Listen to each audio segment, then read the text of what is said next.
Bismillahirrahmanirrahim. Assalamualaikum warahmatullahi wabarakatuh. Perkenalkan, nama saya Rizky Milasari dengan NIM 2021 Prodi Manajemen Pendidikan Islam kelas B. Saya adalah salah satu mahasiswi dari IAIN Kendari. Di sini saya akan melaksanakan salah satu kewajiban saya sebagai mahasiswi, yaitu menyelesaikan tugas ujian semester pada mata kuliah dasar-dasar akuntansi. Adapun materi yang akan dibahas kali ini, yang pertama itu mengenai Undang-Undang Sarbanes-Oxley, pengendalian internal dan kas. Kedua, akuntansi piutang. Ketiga, akuntansi aset tetap. Keempat, akuntansi aset tak berwujud. Kelima, akuntansi liabilitas. Keenam, akuntansi penggajian. Dan terakhir, akuntansi persekutuan. Baiklah, kita akan memulai pada materi yang pertama, yaitu mengenai Undang-Undang Sarbanes-Oxley, pengendalian internal dan kas. Untuk itu kita harus mengetahui dulu apa itu Sarbanes-Oxley. Jadi, Sarbanes-Oxley adalah undang-undang paling baru di Amerika yang disahkan pada tanggal 30 Juli 2002. SOX atau Sarbanes-Oxley lahir sebagai akibat dari banyaknya skandal seperti Enron, WorldCom yang mengakibatkan para investor hilang kepercayaannya atas laporan keuangan dan audit laporan keuangan yang dilakukan oleh auditor. Adapun tujuan dari Sarbanes-Oxley adalah untuk melindungi investor melalui peningkatan keakuratan dan kepastian pengungkapan dalam laporan keuangan perusahaan. Kemudian B, pengendalian internal. Pengendalian internal sangat penting bagi kelangsungan perusahaan.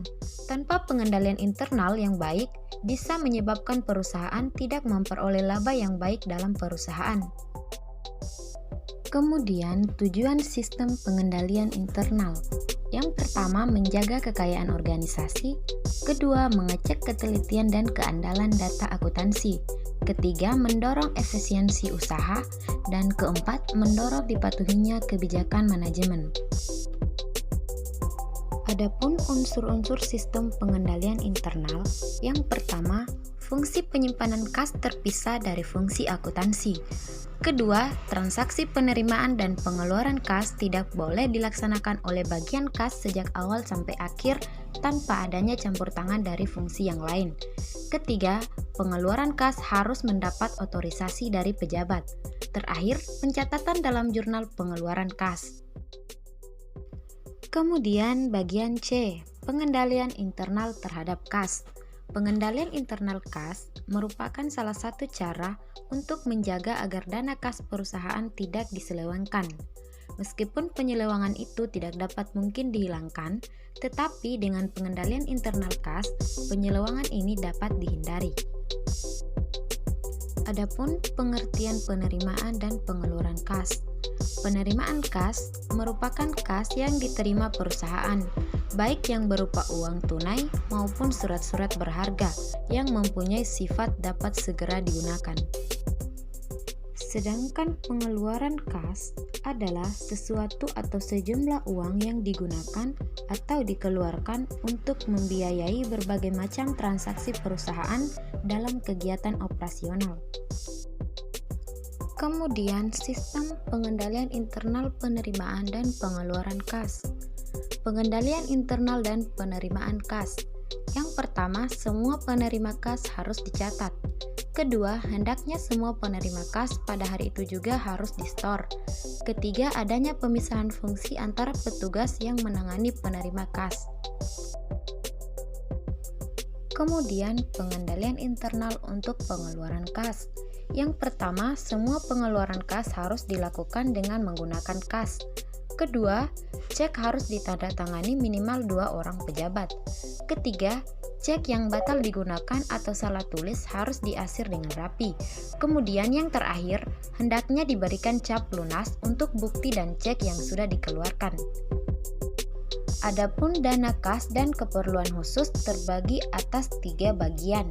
Yang pertama, pengendalian melalui dana kas kecil. Kedua, perlengkapan administrasi dana kas kecil. Dan ketiga, metode pencatatan dana kas kecil. Kemudian kita akan masuk pada materi yang kedua, yaitu mengenai akuntansi piutang. Untuk itu, kita harus mengetahui dulu mengenai pengertian piutang. Jadi, piutang itu merupakan salah satu dari aktiva lancar dalam neraca perusahaan yang timbul akibat adanya penjualan barang dan jasa. Adapun jenis-jenis piutang terbagi atas 3 bagian. Yang pertama, piutang usaha, kedua, wesel tagih, dan ketiga, piutang lain-lain. Berikut pengertian wesel tagih. Wesel tagih merupakan wesel yang dapat ditagihkan kepada perusahaan lain yang memiliki utang kepada perusahaan. Kemudian penjualan wesel tagih. Apabila sebelum jatuh tempo, perusahaan memerlukan uang, wesel yang dipunyai dapat dijual kepada bank atau pihak-pihak lain. Kemudian kita akan masuk pada materi yang ketiga, mengenai akuntansi aset tetap. Baiklah, kita akan menjelaskan dulu mengenai aset tetap.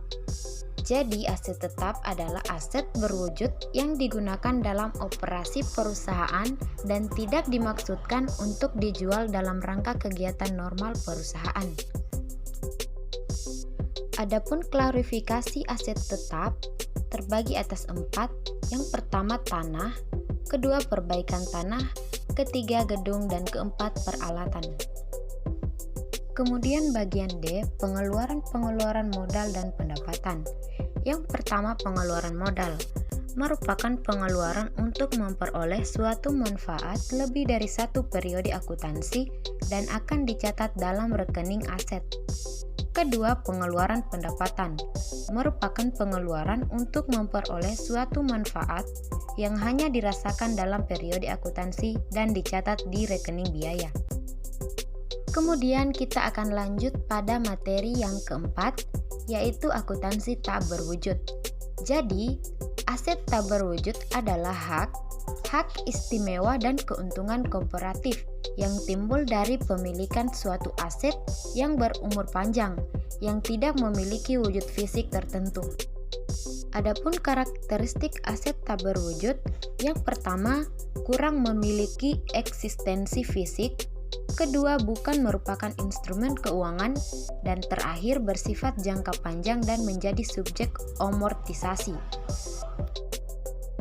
Kemudian, klarifikasi prinsip akuntansi dasar tak berwujud. A. Klarifikasi aset tak berwujud. Yang pertama, cara akuisisi. Kedua, dapat didefinisikan.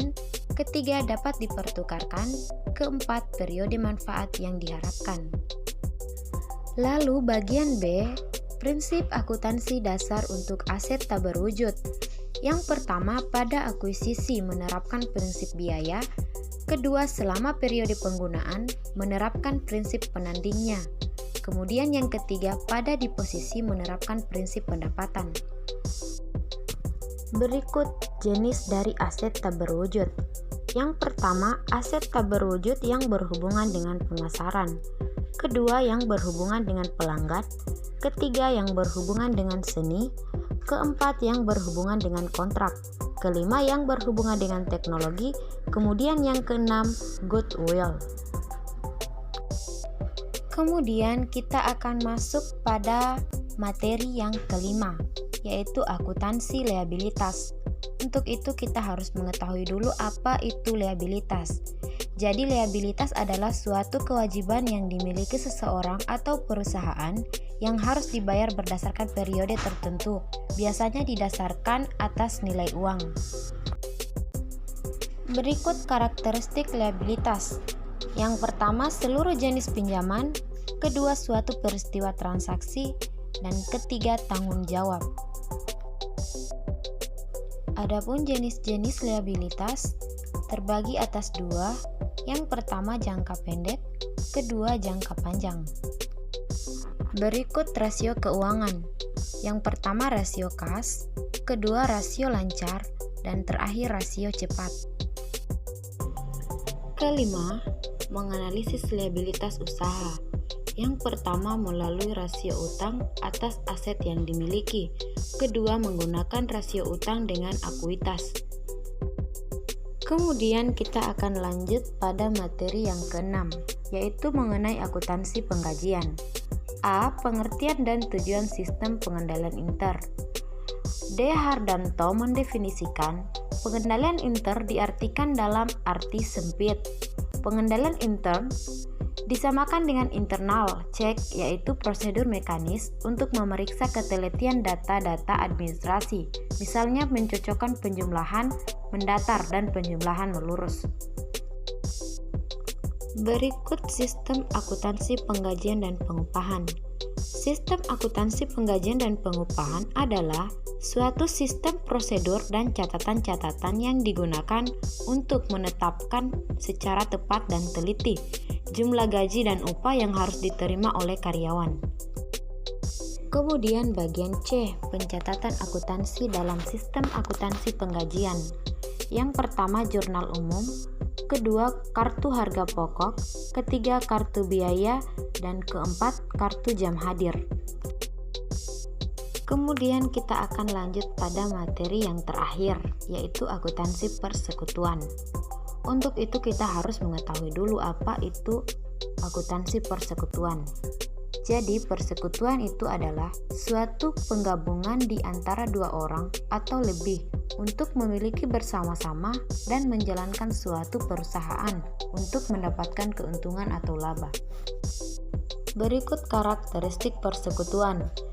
Yang pertama berusaha bersama-sama, kedua jangka waktu terbatas, ketiga tanggung jawab tidak terbatas, keempat pembagian keuntungan. Kemudian bentuk-bentuk persekutuan.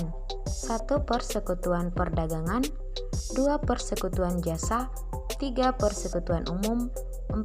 Persekutuan terbatas, 5. Joint stock companies. Baiklah, itulah tadi hasil pemaparan materi dari saya.